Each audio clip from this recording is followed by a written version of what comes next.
Sweet. Go ahead. We can jump in to this. Did you get the topics I put in there? Did that make sense to you? I did, but I'd be happy if we didn't talk about Waterdeep politics. Oh, okay. But I have an alternative. Sure.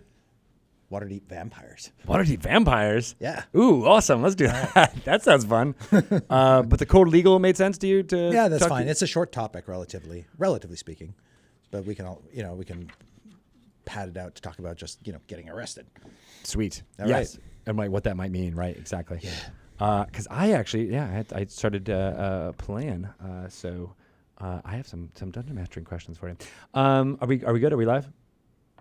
Yeah. Oh, we're good. All right. Hi, everybody. How are you doing?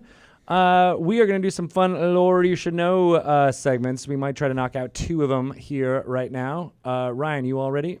We're going to do the code legal first. Sweet.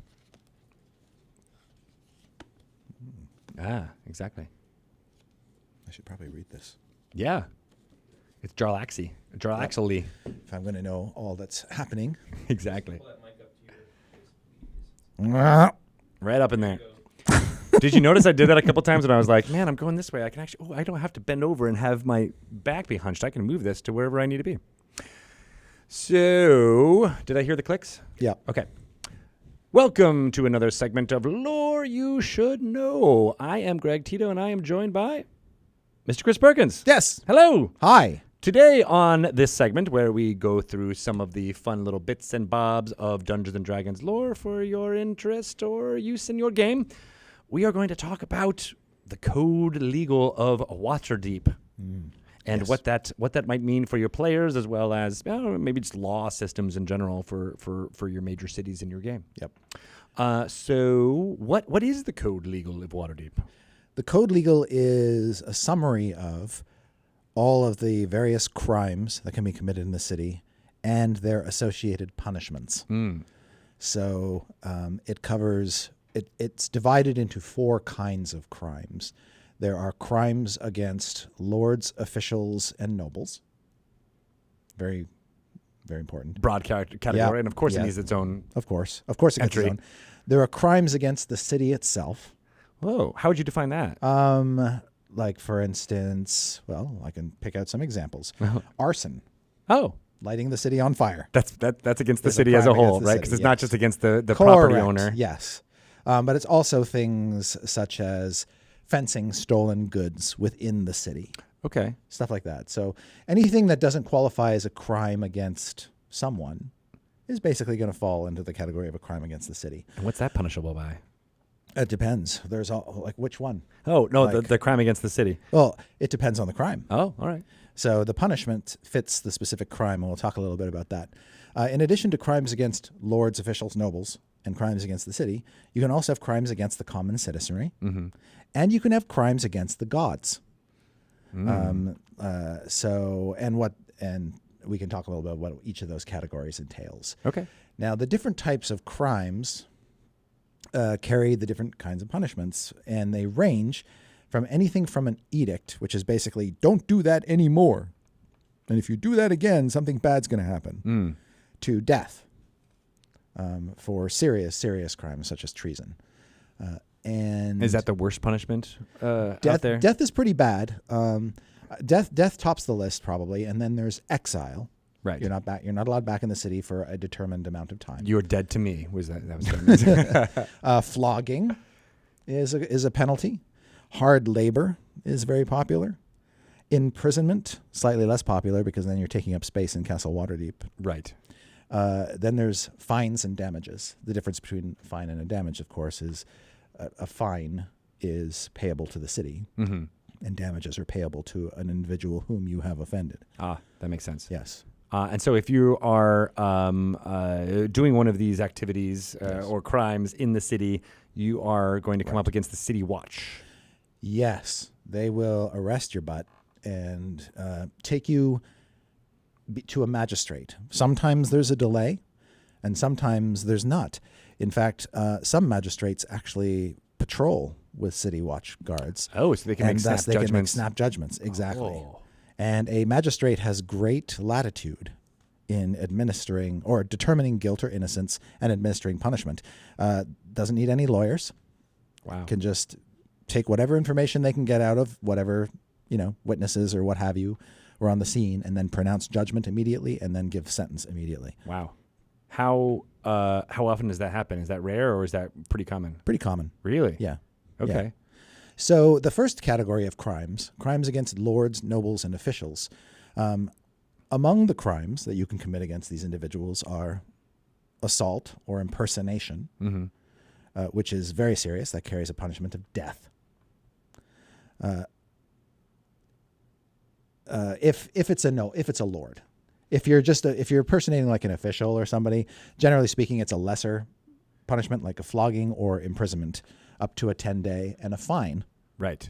And this includes obviously magical disguise, yes, as well as exactly. impersonating is wide enough where it can mean any of those things. Correct. Blackmailing an official is a crime with a punishment of flogging and exile of up to 10 years. Bribery or attempted bribery of an official can lead to exile of up to 20 years and a fine of double the bribe amount. Ooh, attempted bribery. Murder of a lord, official, or noble is death. Death to you. Death to them, death to you. Eye for an eye. Yeah. Using magic to influence a lord without consent is imprisonment up to a year and fines or damages up to 1,000 GP. So that is as repeated a couple of times throughout the code legal. What does Yes. that mean, using magic to influence a lord? So if you use a suggestion spell to ask a lord to do something for you or to do something nice to you, once the spell wears off and the lord realizes that magic was used against him or her, that they can basically have you arrested for casting that spell. How do you prove that a spell was cast on you? Chances are you don't have to. If the lord says you did it, you're gonna. It becomes a he said, she said. Exactly. There's a lot of he said, she said. Interesting. In Waterdhavian law. So do many nobles or lords have magic items or ways of divining whether or not they've been influenced in this way for that reason? No, they don't need to. Generally speaking, once the spell effect no longer takes hold, they realize what's happened and can take the proper legal course of action. Now, has this is interesting to me because this is probably the one fantastical element of this legal code, right? So it's specifically against charm magic because that's a thing in D&D, correct? Right? Yes. And I wonder, do you know the origin of that? Like, did that come from Ed Greenwood's mind when he was running Waterdeep? Yeah. It's sort of it's a thing that is going to happen in a city. Yeah. That if there's magic that can charm people, that people will use charms to get around all sorts of things, past guards, that kind of thing, past having to pay tolls and stuff like that. So yeah, an official, like a guard at a gate, is an official, and if you try to cast a spell, we're not the blah you're looking for, and the guard saves against the effect or realizes afterward that he was or she was duped, then that carries penalties. A serious penalty. So yeah, Ed identified pretty early on that this was going to be a thing in a city, probably from experience. Right. He knows players. Yeah. Crimes against the city, which is the second category, includes arson, which carries a punishment of death or hard labor for up to a year plus fines and damages. There's brandishing weapons without due cause, and that's another interesting one. Yeah. Why? Yeah. So that must have come from adventurers just coming into the city and being like, "I'm going to fight you." Yep. And that carries a fine of imprisonment up to a 10-day and a fine of up to 10 gold. So it's enough to it's thwart a bit of a deterrent. Yeah. Maybe a lot of players won't care if they just spend a 10-day in prison and they get out with a mild fine. How wide is the definition of weapons in that case? Like, would a monk brandishing his fists would that count? No. It only means bladed or if you're threatening or walking around with a mace out and threatening passersby, and brandishing means you got it in hand and it looks like you mean to do business with it. Right. It doesn't mean you've just got your hand on your pommel or you're using a dagger to open an envelope in the street or something like that. It's actually brandishing with the threat to inflict violence. I got it. What about a spellcaster who is? You're fine. There's a lot of forgiveness about, like, if you're walking with your staff down the street and pointing that around, most people don't necessarily equate that with a weapon. Got it. But if you're like, hey, I can cast magic missile at any of you. Yeah. If you point at people and say, I'm going to zap you with lightning if you don't back off. That's brandishing a weapon. Got it. Okay. Yeah. That makes sense. Espionage carries a threat of death or permanent exile. Fencing stolen goods, forgery of official documents, hampering justice is a nice vague one. That is a nice vague yes, one it for is. any dungeon master out there. Exactly. If you hamper justice, the fine is up to 200 gold and hard labor up to a 10-day. Whoa. So that could be hampering justice, could be just not like if a city guard questions you and you're belligerent, that's hampering justice. Okay. If you, if a city guard, if there's a bar brawl going on and the city guard tells everybody to clear out and they don't immediately, that's hampering justice. Oh. So it's pretty flexible. Yeah. Is that used quite often, or it feels like yeah. Yeah, it's a great way to fill the city's coffers. Oh, right, because it's only fines. So it's like, all right, pay $200. Right. It's fines and hard labor. And for hard labor, most hard labor. So if you're imprisoned, typically you're locked up in Castle Waterdeep. Okay. Or if it's a relatively short span of time, like a day, a drunk tank basically kind of situation, they'll just take you to a local watch post and lock you up there. They usually have a couple cells where they can put people temporarily for short term. Mm-hmm. But if you've got an imprisonment sentence that's, a season or months or years or whatever, Castle Waterdeep is probably going to be where they're going to keep you. Makes sense. If it's hard labor, typically that can happen one of two places. It can happen in the city itself, where you're basically put to work like fixing a wall or digging a well or something like that. But often hard labor is served out side of the city walls. Around the eastern side of the city, there's all this farmland in a village called Undercliff. And north of the village of Undercliff is a place called Ammon's Farm. And what it is it's a place where they send criminals to basically work, till fields and do that kind of thing. Often hard labor will take you out there and you'll be basically stuck out there in a chain gang doing labor under the supervision of watch officers. I immediately was brought to mind the end of the first Superman movie where Lex Luthor and everything, all in the chain gang and they're doing that thing. Yeah. Another city crime is poisoning a well. That carries a sentence of death. Oh gosh. Yeah, of course. Theft comes with flogging, followed by imprisonment for up to a 10-day, hard labor up to 1 year, or a fine equal to the value of the stolen goods. Treason is death. Vandalism is imprisonment. Vandalism? Yeah.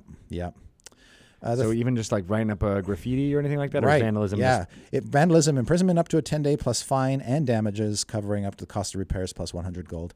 Waterdeep is a very tidy city for the most part. There are rough areas, the field ward, the dock ward, where things aren't quite shipshape, but by and large, the city takes great pride and actually has guilds who are responsible for helping to keep the city clean. If you are hindering their efforts, obviously that's annoying to them, and so the guilds advocate for fairly stiff punishments for vandalism. So if you were playing a member of the Dung Sweepers Guild, for example, and people were hampering what you were doing, you could have them prosecuted under...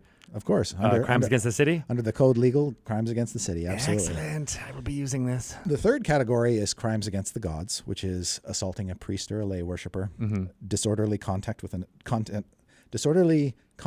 a temple, public blasphemy against a god or a church. So is that just literally being like, I don't believe in XXX? Yeah, God? or basically misrepresenting a god, saying false statements about a god. Or shouting that, this god or that god's going to, burn the city to the ground for all your transgressions, that kind of thing. Things that are not in keeping with the tenets of a faith. Oh. Okay. Now that's a fairly mild crime. The punishment is typically an edict, a warning not to do it again. If you do it a second time, an edict kicks over to a more serious punishment. I see. Theft of temple goods, and then tomb robbing falls into the category of gods. Oh man, that's basically what every adventurer does. I know, yes. So now there aren't a lot of tombs just around the city, but there are in the portion of the city called the City of the Dead, which is Waterdeep's huge parkland cemetery. It's full of ancient mausoleums, and there are tombs there. So if you're caught robbing or despoiling one of those tombs, you can be held up and charged or imprisoned for up to a 10-day and forced to pay damages plus 500 gold. So tomb robbing could be very expensive if you're not clever and quiet about it. Right. So you have to make plans, have an out, make sure you're there for a reason. If you're doing something like that's pretty conspicuous. Precisely. Yeah. Now the last category of crimes is crimes against citizens, assaulting blackmailing or intimidating a citizen, burglaring a citizen's residence, damaging a citizen's property, stealing its livestock, murdering a citizen, obviously, robbing, enslaving. Slavery is illegal in Waterdeep. Oh, good. So if you enslave a citizen, it could carry a hard labor of up to 10 years plus flogging. Using magic to influence a citizen is not as serious a crime as using magic to influence a noble or a lord or an official. So the sentence is typically a fine or damages. Okay, so it's not you're not going to be arrested and taken away, but you might have to pay up. Yeah, right. And I would assume that that's much harder to prosecute than. It can be. Well, there, the he said, she said. It really comes down to the magistrate probably making the equivalent of insight checks to determine who he or she thinks is being sincere. Right. Because whereas a lord's word carries more weight than a citizen, that's not true when two citizens one is accusing another citizen of a crime and things like that. How often does that is that used? How often is this criminal system used by the common citizens? Often. Yeah. Yeah. It is more than it is a way of life in the city of Waterdeep. The code legal is a double-edged sword. Obviously, it's hugely beneficial for curtailing crime in the city. Yeah. At the same point, it can be a little constricting or worrisome, particularly if you're a wizard who likes to lean on charm person spells to get what you want. So one has to be cautious. And the fact that magistrates can basically exercise their privileges and pretty much decide if you're guilty or not based on just what they think at the moment. Right. Now, you would think that would lend itself to a lot of corruption among the magistrates, but in fact, the opposite has proven to be true, and that is most magistrates wouldn't hold their positions long if they gained a reputation for being dishonest in their profession. So most magistrates are thoughtful. They do actually listen or pay heed to what they're told or what they see and render judgments fairly. Now, one of the most interesting things, and this is mentioned in Dragon Heist, is a magistrate isn't bound by the code legal as far as the punishments that are meted out. The code legal provides the suggested punishment for the crime, but a magistrate can level any kind of punishment he or she wants for any crime. And in some cases, some magistrates like to do what are considered to be atypical punishments. For instance, a punishment to a crime might be, like, let's say you burgle somebody. Yeah. Your punishment might be, in addition to a fine, having to stand on a street corner wearing a sign that says, "I am a lying thief. Please throw apples at my head." Oh. Or if it's a more serious crime, your punishment might be, instead of imprisonment, you're turned to stone. For that long. So that you're basically out of the picture. Wow. You could be sentenced to basically work off your debt to an individual by serving that individual as a magically compelled. Not necessarily magically compelled, but overseen or supervised. So city watchmen might watch as you basically scrape the barnacles off of the ship of the captain that you slighted in the tavern. Interesting. And so often the crimes fit the punishment, but they can be quite creative. About how many magistrates are in the city? That is a very good question. So basically, Dragon Heist spells this out, I think, but I think it's like a couple dozen. They're sort of scattered throughout the wards. Okay. So each major ward has somewhere on the order between like 2 and 4 operating magistrates at any time. Mm-hmm. And like we said at the beginning, some of them wander about the streets. Walk their beat. Walk their beat. That's pretty cool. Others you have to go see in a courthouse, or you're taken to see in a courthouse. And what? How big is the city watch? It's as well? The city watch. The police force of Waterdeep numbers in the hundreds. Okay. Yeah. So those are the 2 major arms of the justice system, right? That the watch would take you in, there's and the magistrates police would judge. There's the police who investigate and make arrests, and then there's the magistrates who hear the cases and resolve the punishments. But there also, I mean, you said they could judge it on the streets, but there Correct. also is courthouses where they could judge things there, and that's where barristers or lawyers could come in. They could. Not always. You could have a barrister, a lawyer, or a solicitor try to represent you, but it's not a normal practice, and most citizens don't have that kind of resource. Okay. At the ready. There's no guild of lawyers out there? There is no lawyers guild out there. This really is a fantasy city. Yeah, no kidding. Now, an interesting thing is, if you feel like you have been wrongly persecuted, and you can get your case heard or elevated to a lord of Waterdeep, a masked lord can overrule a magistrate and basically give a different sentence. Oh. In effect, the masked lords of Waterdeep have all the powers of a magistrate.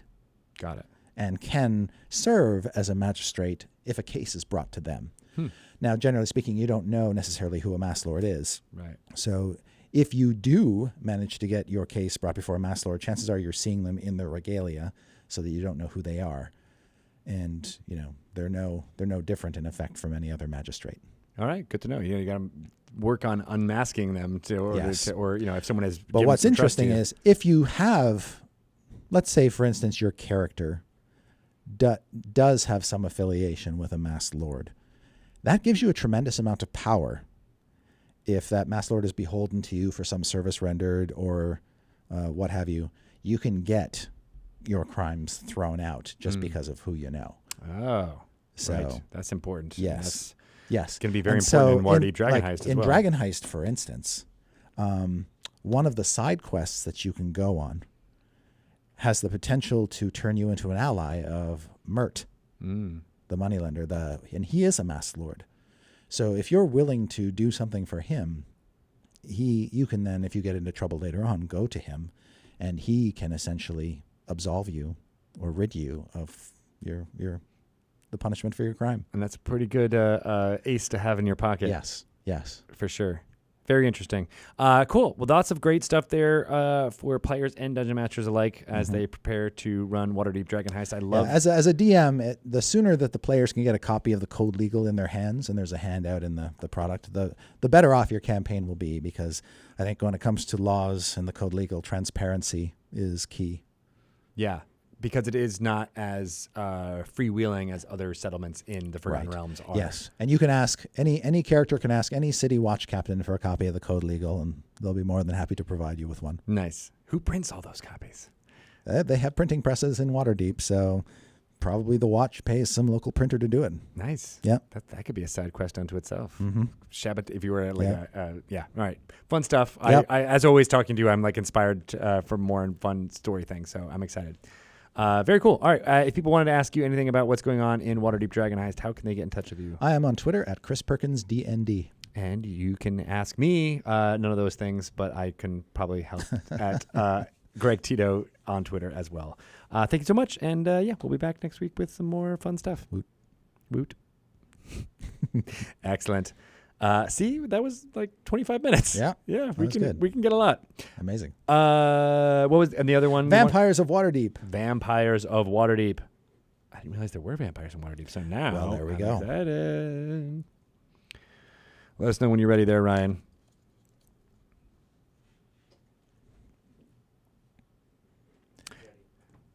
Now that we're in the approaching fall, this is all this works well. This does, yeah, absolutely. I know what you're talking about. Welcome to Lore You Should Know. I am Greg Tito, and I'm joined by Mr. Chris Perkins. Hello. Hi. I wonder if that was a vampire thing. You couldn't answer a direct question, right? Unless this is the segment where we talk all about D&D lore, and maybe you can use it in your game or not. But we just like to tell you all the fun things. And this one, Mr. Chris Perkins is going to tell us about. Vampires in Waterdeep. Exactly. Yes. So how many vampires in Waterdeep? 6. No, 7. That's a very good starting question. So, if we're in 5th edition, there are vampires, real vampires, and then there are creatures we call vampire spawn, which are kind of like half vampires. They're the toadies that the vampire makes out of humans and other humanoids. But they're not full-fledged vampires, and they don't have all the vampire's powers. So if you're talking just the big vampires, there's one, Just one. or there should be. Okay. And the reason I say that is because the one vampire who is kind of known or secretly known to live in Waterdeep does not abide the presence of other vampires. Oh. And so, and he is one of Waterdeep's most closely guarded secrets.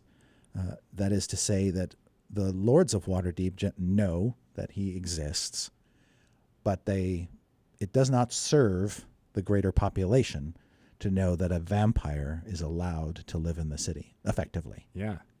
Because they would prey upon Right. the common citizenry Yes. and Right. So this particular vampire is very old, and his name is Artur Morland. Artur Morland. Yes. He is also known as the Baron of Blood, and he was basically a powerful mercenary warrior. And he founded, the reason he's called the Baron of Blood is because he founded a barony, the barony of the Steeping Falls, which he founded in the year 133 DR. Whoa. Which, given that the present year is like 1492 DR, was Yeah. a heck of a long time ago. That is a heck of a long time ago. 13 Yes. centuries. Yes, 133 DR, the year of the arduous journey, he founded the barony of Steeping Falls in what is presently the town of Daggerford, which is just south of Waterdeep, a little ways down the main road. Mm-hmm. And he had a castle there and a stronghold, a fortress, and all that kind of thing. And he left the barony and moved effectively to present-day Waterdeep and has been there more or less ever since. And he lives in, he lives in a dungeon under Waterdeep known as the Fireplace Level. The fireplace level. Yeah, it's a strange name for a dungeon. Yeah. Yeah. So there's another dungeon under Waterdeep, sort of half under the City of the Dead, which is the Parkland Cemetery of Waterdeep, and half under the North Ward, and it's called the Dungeon of the Crypt. Big, sprawling complex. Yeah. And Artur Morland claims that as well as part of his domain, but adventurers are prone to finding their ways down there. Right. And so he kind of relocated or moved his coffin and most of his business below that dungeon to what is called the fireplace level, because the way you get to it is through an old underground fireplace in the Dungeon of the Crypt. Oh, okay. So as you explore the dungeon known as the Dungeon of the Crypt, you find this fireplace. Hey, it's got a little cavity that plunges down to a whole other level. And therein, of course, the vampire awaiteth. Now, Interesting. So now, see, he doesn't abide other vampires. So have others tried to move in over the Yes. years and he eradicates them? yes. Ooh. So he can marshal a force of unknown numbers of vampire spawn to basically destroy his enemies. But there is sort of an unwritten agreement between him and the government of Waterdeep that he will not present himself as a threat to the city proper. So he's happy to take on other threats to Waterdeep, as well as take out or feed on individuals who might otherwise cause the city grief. Oh, so what is this vampire's alignment? Evil. He is evil, but he seems to be doing... But he's evil motivated. He knows he's sharing essentially his land with a city full of wizards and clerics and paladins and other forces. So he does what any smart, intelligent villain would do, and that is he forges alliances, he pushes where he can, but also exhibits restraint. So he's probably in the lawful evil as opposed to the chaotic or neutral evil. Right. He might be neutral evil, but he recognizes that he has to coexist on some level with the people above. And frankly, he gets a fair amount of protection insofar as the lords do not send adventurers down to kill him. Yeah. And he's he's been able to survive this long under that arrangement. And he's actually been in Waterdeep since since the Second Troll War. So the Second Troll War happened over a period of 12 years between 940 DR and 952 DR. And it wasn't a constant war. It was basically every so often mobs of trolls would hurl themselves up at the walls and the city would have to fight them off. And this went on for 12 years until finally all the trolls stopped regenerating and died. And so it was during that time when Artur decided to sort of move in. So let's see, that would be 600, 700 years ago. Wow. He's been in the city. Yeah, and so if I am Laeral Silverhand, it makes sense in some ways to have a vampire watching your back, right? It is very much a devil situation. Yeah. And he is what she would probably consider to be a contained threat.